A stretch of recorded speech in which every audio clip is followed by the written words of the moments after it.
नमस्कार, मैं हूं रवि साहू और आप देख रहे हैं खबर समय जगत। खबर समय जगत की इस खास पेशकश में आपका स्वागत है। प्रदेश की 6 बिजली कंपनियों में आउटसोर्स के माध्यम से कार्य करने वाले कर्मचारियों ने राजधानी के चिनार पार्क पर अपनी मांगों को लेकर विरोध प्रदर्शन किया। अधिकांश कर्मचारियों ने अर्धनग्न होकर विरोध दर्ज कराया। इनकी मांग है कि यूज एंड थ्रो की नीति खत्म करते हुए उनका बिजली कंपनियों में संविलियन किया जाए। साथ ही खंभों पर चढ़ाने से पहले आउटसोर्स कर्मचारियों को प्रशिक्षण भी दिया जाए। और गरीब भोपाल में बाहर से आते हैं और अपना रोजगार के नाम पर प्राइवेट कंपनियों में चले जाते हैं और प्राइवेट कंपनियों में जाने के बाद उनका जो हादसा हो रहा है उसके बाद उनको कोई सोचने वाला है। इसलिए लड़ाई इसलिए जरूरी है कि जिम्मेदारी किसी की होना चाहिए, ये सरकार की जिम्मेदारी होना चाहिए। वो जो कंपनियां हुआ है बिजली कंपनियां, उनकी जिम्मेदारियां होना चाहिए। जिम्मेदारी जब होगी जब आपका सम्मेलन उनके अंदर हो जाएगा, उन सरकारी कंपनियों में हो जाएगा, तब जब जाके आपकी बात सुन जाएगी। इस बात को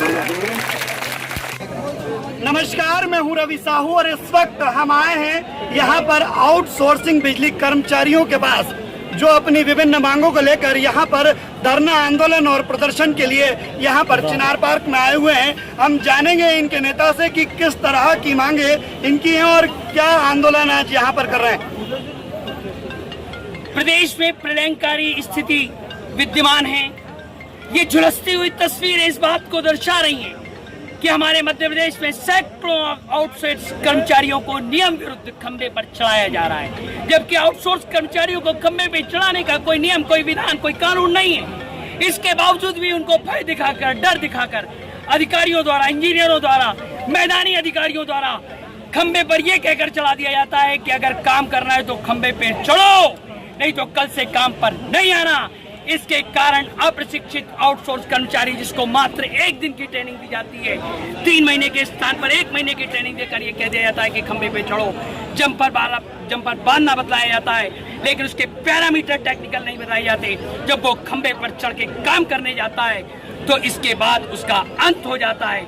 इस तरह कई दर्दनाक मौतें हो चुकी हैं। आज भारत में जो तीनों सेनाएं वो आतंकवादियों से लड़ते हुए, बॉर्डर पर पाकिस्तान से लड़ते हुए इतनी शहीद नहीं हुई जितने मध्य प्रदेश के ठेका कर्मचारी 3 साल में शहीद हो चुके हैं और शहादत का कोई इनाम नहीं मिला। शहादत का कोई इनाम नहीं मिला। उनको तलवा के मार दिया गया। 1 रुपया भी मुआवजा नहीं दिया गया। जो पैसे उसको दिए गए, जो अन्य साथी जो सहिष्णुता रखते थे, जो उसके प्रति मानवता रखते थे, उन्होंने अपने पास से 500,000 रुपये मिलाकर उसकी सेवा शुश्रूषा की। तो आप क्यों नहीं विरोध करते उनका खुल के? हम लगातार विरोध कर रहे हैं, लेकिन सरकार की संवेदनाएं शून्य हो चुकी हैं। जो सरकार सत्ता के सिंहासन पर बैठकर दर्द वेदना संवेदना श्रमिकों के संदर्भ में प्रकट करती थी, आज सत्ता के सिंहासन पर बैठने के बाद आउटसोर्स कर्मचारियों के मामले में सरकार की संवेदना शून्य हो चुकी है। सरकार की संवेदना विलुप्त हो चुकी है। जो आरएसएस के संघ की पाठशाला में पढ़ाए जाते थे, वो पाठ आज कहीं भी एकात्म मानवतावाद के सिद्धांत आउटसोर्स कर्मचारियों के मामले में परिलक्षित नहीं हो रहे, दिखाई नहीं दे। आपने अभी जैसे आपने नारा लगाया, अभी करो, अर्जेंट करो। अगर सरकार आपको अभी नहीं करती, अर्जेंट नहीं करती, तो क्या आंदोलन की सत्ता परिवर्तन? हम जो है, हमारा संघर्ष का शंखनाद जारी रहेगा, भूख हड़ताल जारी रहेगी। हम इस तरीके शांतिपूर्ण ढंग से अपना प्रदर्शन करके सरकार को हिला देंगे, उस बात को विवश करेंगे।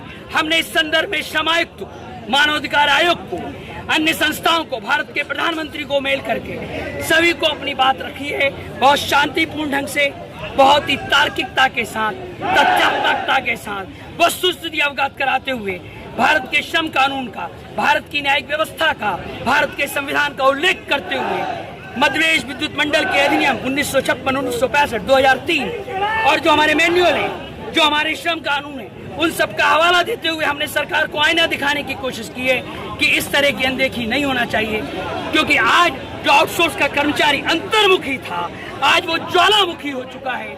आज स्थिति ये है कि आउटसोर्स कर्मी कंगाल है, जबकि ठेकेदार माला माल है। हमारा ये आग्रह है कि सरकार तत्काल इस ठेकेदारी प्रथा को बंद करे, क्योंकि ये ठेकेदार 200 करोड़ रुपए का गबन और शोषण कर चुके हैं। इस संबंध में हमारा ये आग्रह है कि श्वेत पत्र जारी होना चाहिए। इस पूरे जो ठेकेदारी प्रथा में जो शोषण हुआ है, उस 200 करोड़ रुपए का जो घपला हुआ है, उसकी जांच सीबीआई से कराई जाना चाहिए।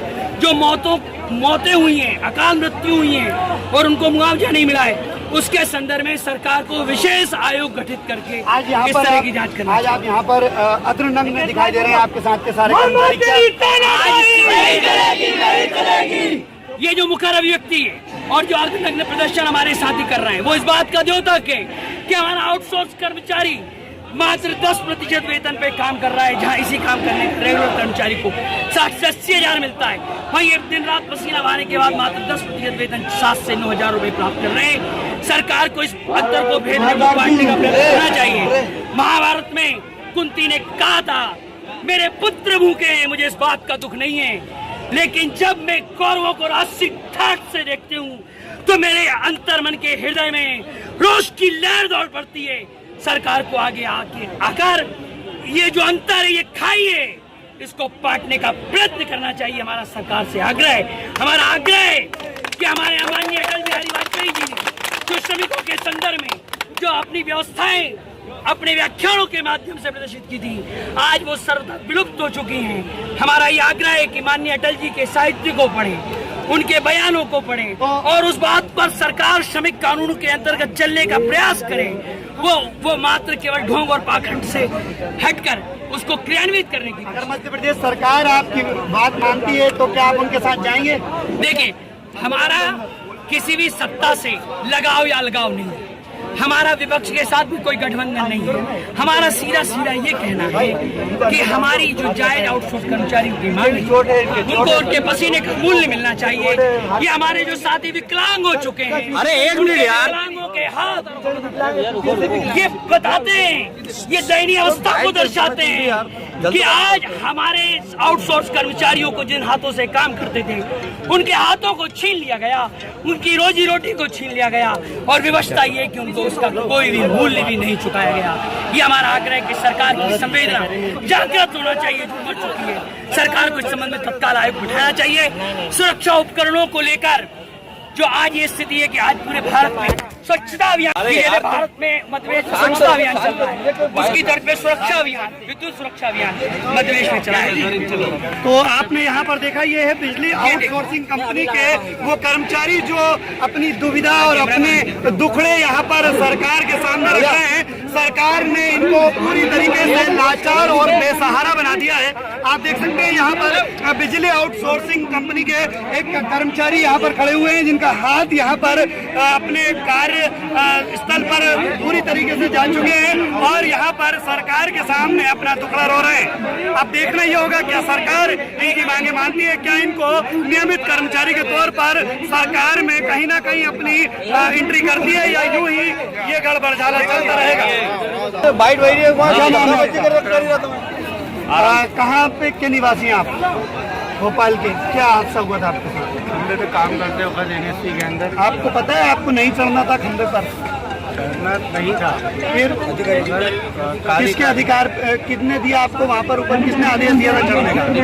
अधिकारी ने। वो शासकीय कर्मचारी हैं, उनका अधिकार था चढ़ना, उनका कर्तव्य था उस पर चढ़ना, उन्होंने आपको चढ़ा दिया। मैनेजर के तुम आपके मैनेजर के आपके साथ ये दुर्घटना घट गई तो आपको कोई मुआवजा मिला, कोई लाभ मिला, कोई सहायता मिली? आज क्या कर रहे हैं आप? नौकरी पे हूँ। सारण जी के द्वारा संजय शुक्ला जी ने मुझे रखवाया। किन परेशानियों से आज जीवन गुजर रहा है? तो बड़ी मुश्किल है। क्या लगता होगा, घर वाले जब देखते होंगे तो क्या फील होती है, क्या पीड़ा मन में आती होगी? बच्चों को भी के सहारे मिला, वाइफ की वजह से आज ये हम।